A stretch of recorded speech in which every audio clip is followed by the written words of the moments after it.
तो मूवी वाला लेकर आया है आपके लिए एक बेहतरीन मूवी एक्सप्लेनेशन साल 2023 में रिलीज हुई फिल्म नाइट शिफ्ट का। तो मूवी की शुरुआत होती है ग्विन नाम की एक लड़की से। वो एक मोटल में पार्ट टाइम जॉब लेने के लिए आई थी जिसका ओनर था टेडी। टेडी को मोटल में नाइट शिफ्ट के लिए किसी की जरूरत थी। मोटल के अंदर जाने पर ग्विन को रिसेप्शन खाली मिलता है। इस होटल में ज्यादा लोग तो नहीं थे और ये होटल काफी वीरान जगह पर भी था।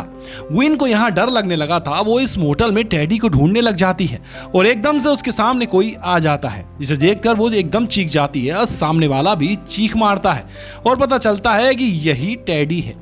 टेडी और ग्विन की जॉब के सिलसिले में बातें होती हैं और टेडी ग्विन से कहती है कि आप रिलैक्स करके मुझे इस काम को दे दो, मैंने पहले भी मुझे इस काम का एक्सपीरियंस है, मैं सब संभाल लूंगी। अब टेडी उसे उस होटल का विजिट करवाता है और स्टोर रूम दिखाते हुए बताता है कि स्टोर रूम के कई दरवाजे का लॉक खराब है। जब भी वो स्टोर रूम खोले तो उसे डोर के आगे ब्रेक रखनी होगी, नहीं तो अगर लॉक हो गया तो वो वहीं फंसी रह जाएगी और लॉक सिर्फ बाहर से खुलता है। स्टोर रूम से बाहर निकलते हुए ग्विन नोटिस करती है कि इस मोटल के गैराज में बहुत सारी गाड़ियां थी। न जाने वो खराब थी या ऐसे ही यहाँ पड़ी हुई थी। उसने सोचा कि हो सकता है कि यहाँ कोई हादसा हुआ हो या ये जगह हॉन्टेड हो। इस मोटल के अंदर एक पूल भी था जिसकी हालत अब बहुत ज्यादा खराब थी। टेडी बताता है कि पिछले साल इस पूल के अंदर एक बहुत बड़ा सा गड्ढा हो गया था। उसे ठीक करने की बहुत कोशिश की गई लेकिन वो भरा ही नहीं। इस वजह से अभी तक पूल बंद है। होटल का विजिट करवाने के बाद टेडी ग्विन से कहता है कि अच्छा ठीक है, मुझे कोई काम है, मैं चलता हूं। अगर तुम्हें भूख लगे तो ये लो मेन्यू, पास में ही एक होटल है, वहां से खाना मंगवा लेना। ग्विन जाते हुए उससे कहती है कि अरे मुझे कोई हथियार तो देते जाओ। टेडी हैरानी से पीछे मुड़कर देखता है, पूछता है तुम्हें हथियार की क्या जरूरत? अगर तुम समझ रही हो कि ये होटल हॉन्टेड है तो ऐसा कुछ भी नहीं। मैं बता दूं यहाँ ऐसा कुछ भी नहीं है, मैं काफी सालों से मोटल चला रहा हूँ। तब ग्विन से वो कहता है कि अरे मैं एक लड़की हूँ, मेरे साथ कुछ भी हो सकता है, यहाँ मेरे पास एक हथियार तो होना ही चाहिए। जवाब में टेडी कहता है कि तुम पुलिस को कॉल कर सकती हो, पर ग्विन इस चीज पर बेस्ड नहीं थी।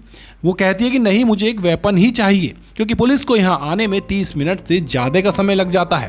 थक हार कर टेडी कहता है कि अच्छा ठीक है भाई, पीछे चाकू और कुल्हाड़ी पड़ी है, अगर तुम्हारे साथ ऐसा कुछ भी हो तो तुम उसे इस्तेमाल करना और अपने दुश्मनों को मारना।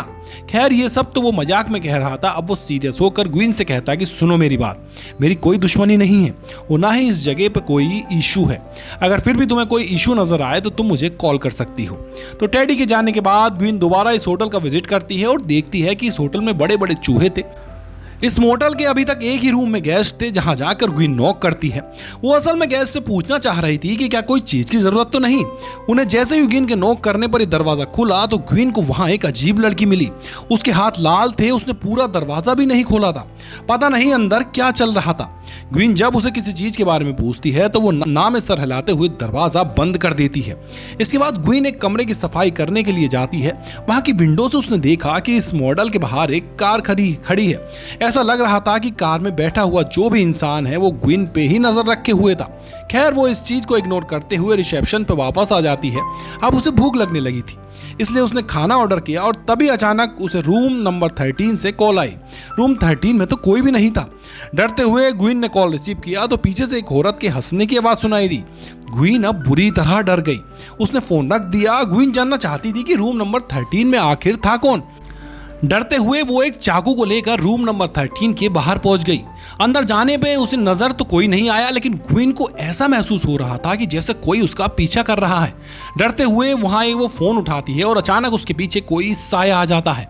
वो साया भूत था असल या अपनी शक्ल दिखाते हुए ग्विन के कान में कहता है इट्स फॉर यू। अपने कान में आवाजें सुनकर क्वीन बुरी तरह घबरा गई। उसके हाथ पांव फूल गए और एक ही सेकंड में वो उल्टे कदमों कमरे से बाहर निकल आई। यहाँ रूम 6 वाली लड़की जिसका नाम एलिस था वो ग्विन को देख चुकी थी। उसे घबराया हुआ महसूस करते वो उससे पूछती है कि तुम ठीक हो तो हो ना। कुछ ना समझते हुए ग्विन बस हाँ में ही सर हिला देती है। हमें पता चलता है कि एलिस एक अच्छी लड़की थी और हमने जो इससे पहले उसके हाथ लाल देखे थे वो खून से लाल नहीं थे बल्कि वो तो अपने बाल ड्राई कर रही थी। अभी भी उसके रूम का हेयर ड्राई खराब हो गया था तो वह उसे एक्सचेंज करवाने के लिए ग्विन के पास आई थी। ग्विन उसे लेकर स्टोर रूम में चली जाती है और वहां जाके वही गलती कर देती है जो उसे नहीं करनी थी। उसे डोर के सामने ब्रिक नहीं लगाई और ऐसे डोर लॉक हो गया। ग्विन और एलिस दोनों ही घबरा गईं। ग्विन ने उसे बताया कि अब तो ये सुबह ही खुल पाएगा क्योंकि टेडी सुबह को आएगा। अचानक एलिस को फील होता है कि उसके कंधे पे किसी ने हाथ रखा है। देखने में पता चलता है कि वो तो एक बड़ा सा चूहा था और यह चीज महसूस करने पे एलिस और भी ज्यादा घबरा कर चीख मारती है। उसे चूहों से घिन आ रही थी। वो ग्वीन से कहती है कि तुम कितनी केयरलेस हो, तुम इतना भी ध्यान नहीं रख सकती। मेरा फोन भी रूम में है, अब हम क्या करेंगे। अचानक स्टोर के बाहर एक आदमी आ जाता है। ग्वीन अब इस लड़के को देखकर घबरा गई। उसे लगा शायद कि वही लड़का है जो बाहर कार में उसके ऊपर नजर रखे हुए था, लेकिन यहाँ उसे रिवील हुआ कि असल में वो तो एक डिलीवरी मैन था जो ग्वीन का ही ऑर्डर किया हुआ फूड लेके आया था। इनकी किस्मत अच्छी थी, इसलिए वो वक्त पे पहुंच गया और उसने आकर बाहर से दरवाजा खोल दिया, जिसके बाद इन दोनों लड़कियों ने सुकून का सांस लिया। ये दोनों मिलकर खाना खाते हैं और एक दूसरे से बातें करते हैं, जहां एलिस अपनी कहानी सुनाते हुए ग्वीन से कहती है कि उसका और उसकी मॉम का झगड़ा हो गया था, इसलिए वो अपना घर छोड़ भाग के यहाँ आ गई। अब अगली सुबह उसे यहाँ से लेने के लिए उसका बॉयफ्रेंड आ जाएगा और वो यहाँ से चली जाएगी।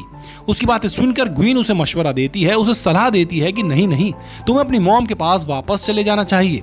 फैमिली एक बहुत बड़ी ब्लेसिंग होती है। एलिस भी यहाँ सोच में पड़ जाती है और ग्वीन उठकर ड्रिंक्स लेने चली जाती है। बाहर आने पर उसने देखा कि पहले जो उसे कार दिखी थी वो कार अभी भी इस मोटल के बाहर ही थी और उसमें से अभी भी कोई ग्वीन के ऊपर नजर रखे हुए था।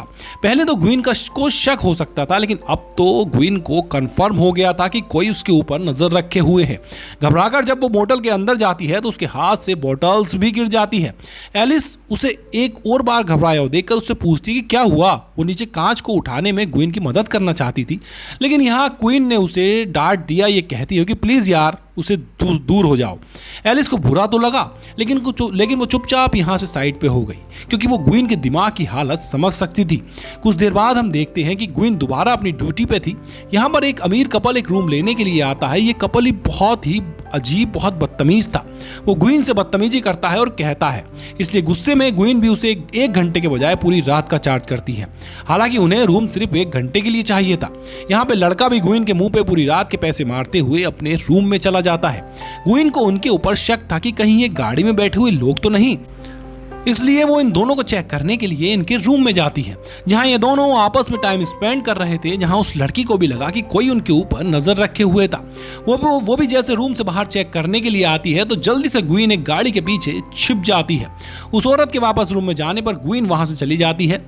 वो पूल के करीब से जब गुजरी तो उसे लगा कि पूल के अंदर कोई चीज हिल रही है। जैसे ही वो उसे देखने के लिए करीब जाती है तो एकदम से पूल का स्टैंड टूटकर वो पूल के अंदर गिर जाती है।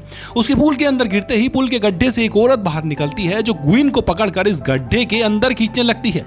ये औरत कोई और नहीं थी बल्कि एक भूत ही थी, जिसे देखकर ग्वीन भी जोर जोर से चिल्लाने लगी। उसकी चिल्लाने की आवाज एलिस ने भी सुन ली थी। वो उसकी मदद के लिए आई। जैसे तैसे एलिस ने उसे उस पूल से बाहर निकाल दिया और इसके बाद पूछा, तुमने पूल में क्या देखा। ग्वीन को लगा कि अगर वो सच बता देगी तो एलिस उसे पागल समझेगी, इसलिए वो एलिस से कहती है कि कुछ नहीं, बस मैं वैसे ही पूल में स्लिप हो गई। अब एलिस और ग्वीन दोनों रूम में आ जाते हैं और एलिस ग्वीन से एक और बार पूछती है कि बताओ ना, तुमने पूल में क्या देखा, क्या तुम्हें नहीं पता कि ये जगह हॉन्टेड है। उसकी ये बात सुनकर ग्वीन के चेहरे के तो तोते ही उड़ गए, क्योंकि उसे इस जगह की हकीकत का असलियत में पता नहीं था। एलिस ग्वीन से कहती है कि हाँ, इस जगह के बारे में बहुत सी कहानियां मशहूर हैं, इसलिए तो मैं यहाँ आई, क्योंकि मुझे पता है कि कोई मुझे ढूंढते हुए यहाँ तक नहीं आएगा। ग्वीन बेहद डरते हुए एलिस की बातें सुन रही थी। अंदर ही अंदर उसे इस चीज पर गुस्सा आ रहा था कि टेडी ने उसे झूठ क्यों बोला, टेडी ने उससे सच्चाई क्यों नहीं बताई। ये जगह हॉन्टेड है। अब ग्वीन को यकीन होने लगा था कि अगर वो एलिस को कुछ बताएगी तो एलिस उसे पागल नहीं समझेगी। हमें दिखाया जाता है कि वो कपल जो यहाँ आया था वो भी वापस जा चुका था। इसके बाद ग्वीन एलिस को बताती है कि जब से मैं यहाँ आई हूँ मेरे साथ कुछ न कुछ अजीब हो रहा है। मैंने 2 बार मोटल के बाहर एक गाड़ी को देखा, मुझे लगता है कि वो मेरे पीछे आई है। अब एलिस पूछती है कि तुम्हें क्या लगता है कि क्या वो गाड़ी तुम्हारे ही पीछे है। जवाब में ग्वीन अपनी कहानी सुनाना शुरू करती है और बताती है कि जब मैं बहुत छोटी थी तो एक वॉल्टर नाम का आदमी हमारे घर में घुस आया था। उसने मेरी मॉम और मेरी बहनों को बेरहमी से मार डाला, लेकिन किस्मत से मैं बच गई। मैं वहां से भाग गई और फिर उस पागल को पागलखाने भेज दिया गया।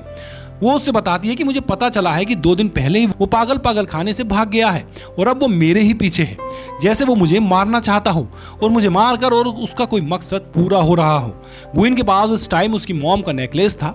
इस नेकलेस के बारे में ग्वीन बताती है कि जिस दिन मेरी मॉम की डेथ हुई ये नेकलेस भी उन्हीं के साथ गायब हो गया। अब 2 दिन पहले ही मुझे मेल बॉक्स में मिला है। मुझे लगता है कि नेकलेस वो किलर ही ले गया था। और अब उस नेकलेस का मेल बॉक्स में भेजना मेरे लिए एक वार्निंग साइन है। एलिस को उसकी कहानी सुनकर बहुत ज्यादा बुरा लगा और साथ ही साथ डर भी लगता है। वो ग्वीन से कहती है कि तुम्हें फौरन इस चीज के बारे में पुलिस को बता देना चाहिए, लेकिन ग्वीन कहती है कि नहीं, मैं ऐसा नहीं कर सकती क्योंकि इस गाड़ी पर तो सिर्फ मेरा शक है, मुझे यकीन नहीं। शक की बुनियाद पे पुलिस को कुछ भी नहीं बता पाऊंगी। लेकिन अब ग्वीन ने फैसला कर लिया था कि वो यहाँ से चली जाएगी। जाने से पहले वो एलिस से कहती है कि तुम अपना दरवाजा अच्छे से बंद कर लेना और सुबह होते ही यहाँ से चली जाना। जब एलिस कहती है कि हाँ मैं चली जाऊंगी, मैंने तुम्हारी बातों के बारे में सोचा और मुझे एहसास हो गया कि मेरी मॉम मुझसे बहुत ज़्यादा प्यार करती हैं। मैं सुबह होते ही उनके पास वापस लौट जाऊंगी और उनसे माफ़ी भी मांग लूंगी। इससे पहले कि ग्वीन यहाँ से निकल जाती, वो रिसेप्शन के पास जाती है अपनी चीज़ें लेने के लिए, जहाँ उसे सीसीटीवी के अंदर बाहर किसी का भूत नजर आता है। एकदम से वही भूत उसके पीछे भी आ गया था और ये देखकर वो बहुत ज़्यादा डर गई। उसके मॉडल के फोन से डैडी के कॉल की और उसे बुरी बुरी बातें कहना शुरू कर दिया। उसे खूब डांटा, ये कहती हो कि तुमने मुझे क्यों नहीं बताया कि जगह हॉन्टेड है। अगर तुमने मुझे पहले ही बता दिया होता तो मैं यहाँ कभी नहीं आती और अब मैं यहाँ से जा रही हूँ, 1 मिनट भी मैं यहाँ नहीं रुकूंगी। डैडी उसे रिलैक्स करते हुए कहता है कि अरे मैं इतने सालों से वो मोटल चला रहा हूँ, ऐसा कैसे हो सकता है, मुझे ना पता हो कि वो जगह हॉन्टेड है या नहीं। तुम रिलैक्स करो, मैं थोड़ी देर में आता हूँ। जैसे ही ग्वीन फोन रखती है तो मोटल के अंदर एक आदमी आ जाता है। शक्ल से तो वो शरीफ लग रहा था, लेकिन जिस तरीके से वो ग्वीन को देख रहा था ये काफी अजीब था।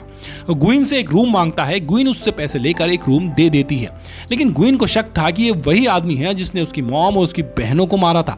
ग्वीन जैसे ही अब उसे कमरा दिखाने जाती है तो अचानक ही अपने चाकू से वो इस आदमी को जख्मी कर देती है, क्योंकि उसे तो ये किलर लग रहा था। लेकिन कहानी में एक सबसे बड़ा ट्विस्ट ये रिवील होता है कि जिसको वो किलर मान रही थी वो किलर नहीं बल्कि एक डॉक्टर था और वो ग्वीन का ही इलाज करता था।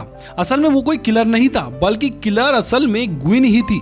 यानी हकीकत यह है कि ग्वीन एक पागल थी, एक साइको थी और उसे मेंटल हॉस्पिटल में रखा गया था। 2 दिन पहले ग्वीन वहां से भाग निकली थी और सालों पहले जो उसकी मॉम और उसकी बहनों का मर्डर हुआ था वो भी ग्वीन ने खुद ही किया था। लेकिन वो इस चीज को कभी मानती नहीं थी, वो सिर्फ उसी कहानी को मानती थी जो उसने दिमाग में बनाई हुई थी। यहाँ जो उसे बहुत बार बार नजर रखे हुए था वो सिर्फ उसे हेल्यूसिनेशन आ रहे थे। ये जगह सच में हॉन्टेड नहीं थी। ये डॉक्टर जो यहाँ आए थे वो ग्वीन को पकड़ने के लिए ही आए थे, क्योंकि वो जानते थे कि ग्वीन कितनी खतरनाक है।